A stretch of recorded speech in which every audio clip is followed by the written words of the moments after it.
Okay, peeps, welcome back. So today we're going to be talking about the YieldMax ETFs Payday and how much we got paid from YieldMax for the month of November. So let's get it. So we're here on M1 Finance. This is our main portfolio, as I'm sure you guys know by now. We have the most investment money allocated here, but we're not going to go over the entire dividend history here. We're just going to go over the YieldMax ETFs. So we'll go ahead and get into that now.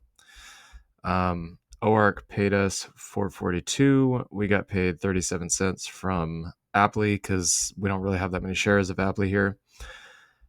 We got paid $321.24 from Tesla and $4.57 from Nvidia. So, I mean, it's $330 for the month. That's quite a bit.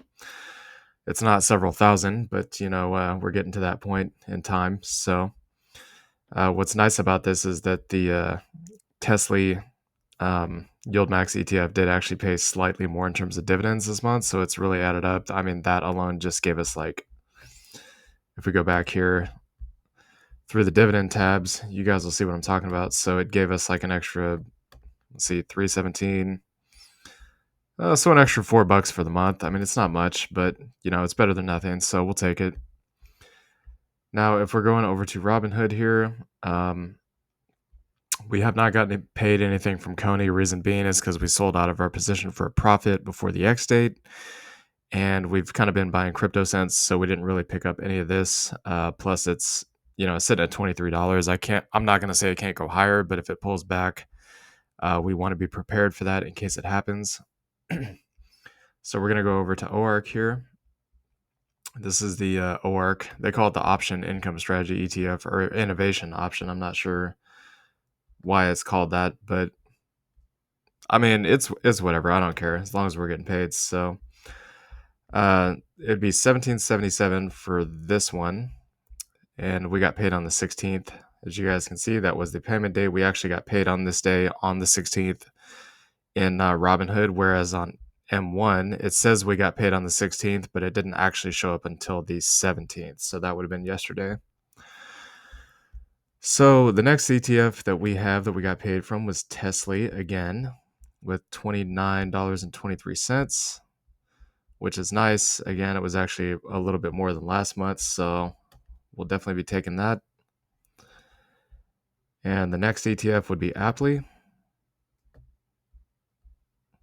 So $2.29. It was significantly less, but I think the raise in Tesla makes up for that. So as you guys can see, we basically got $4 less on the month from Aptly here, but with Tesla, we got $4 extra on the month from M1, so it kind of cancels itself out, so to speak. So now we'll go over to GUI. GUI. Okay, so this is $3.12. Oddly enough, it's exactly the same as it was last month. That's pretty weird, but hey, we'll take it.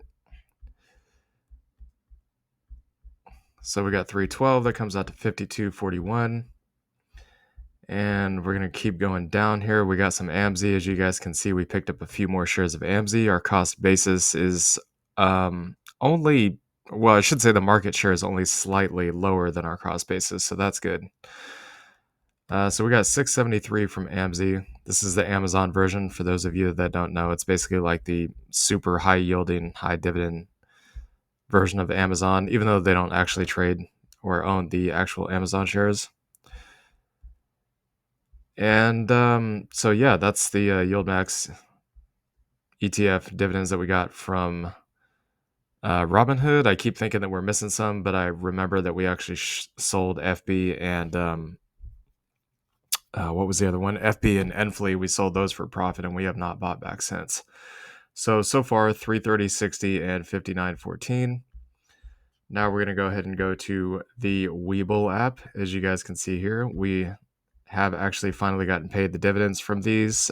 These ones did again show up on the 17th. They were not the same day settlements, so that sucks, but it's the way it is.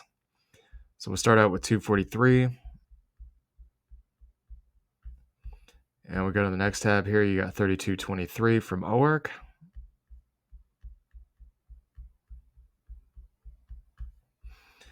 And following that, we have 46.48 from NVIDIA, so that's good.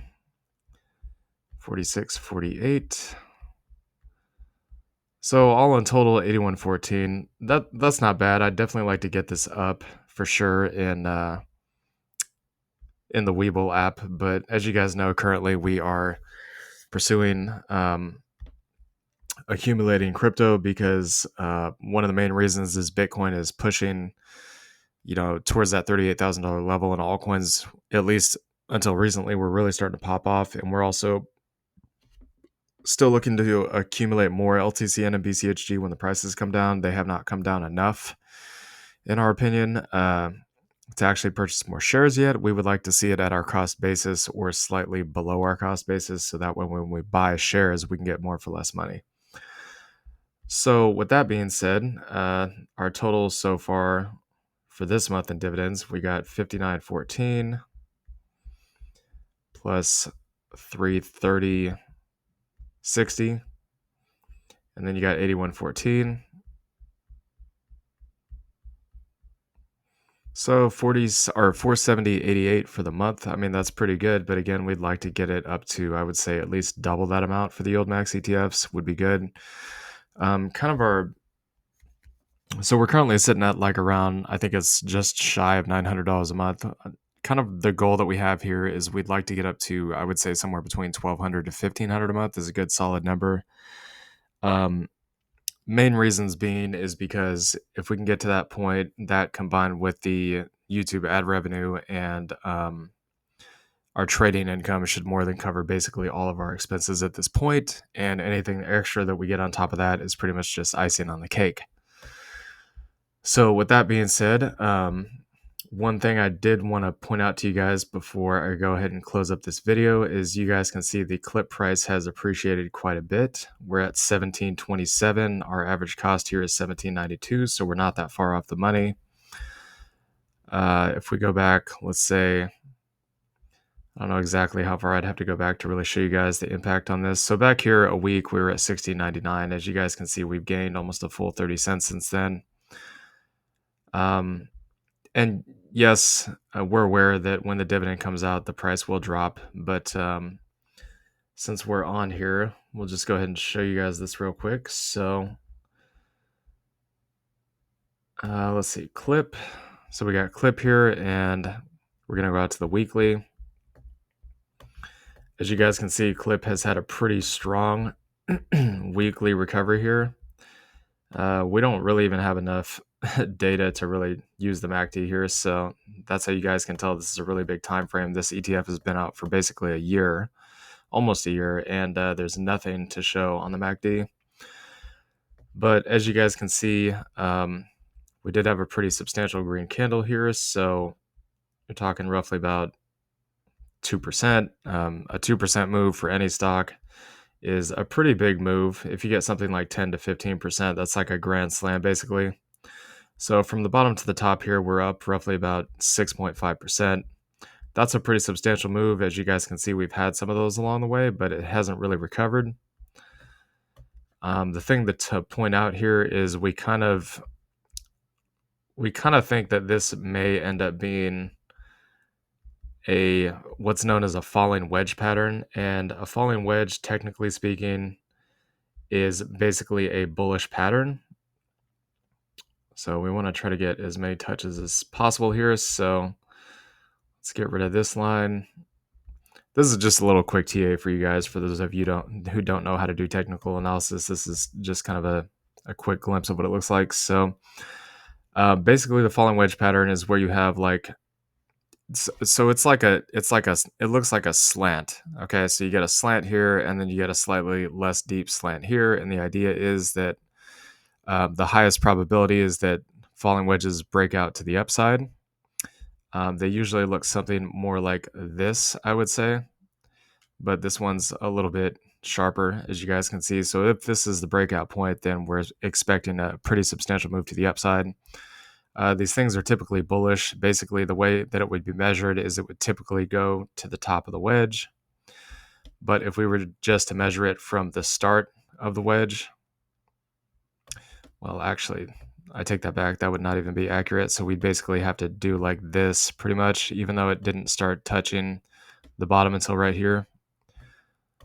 So let's move this over real quick. Try to get an accurate read on this.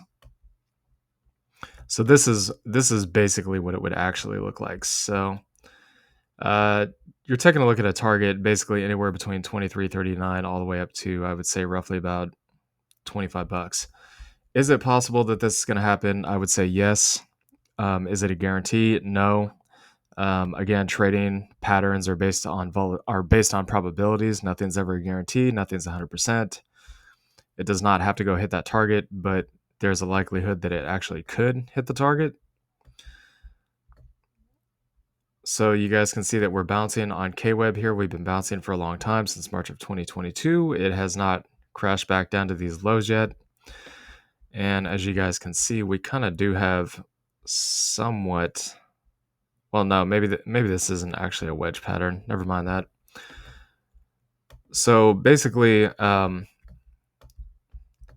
pretty much what your target would be if we were to go back to previous all-time highs would be as much as $78. So you guys can see that this particular zone in here has been support for a very long time. The KWeb has this zone down here between 16 to $27 has basically been support since 2013. So you're talking almost an entire decade at this point. So there's a pretty high probability that it will bounce off of here and it will start moving higher. How high it goes, I don't know. It's hard to say.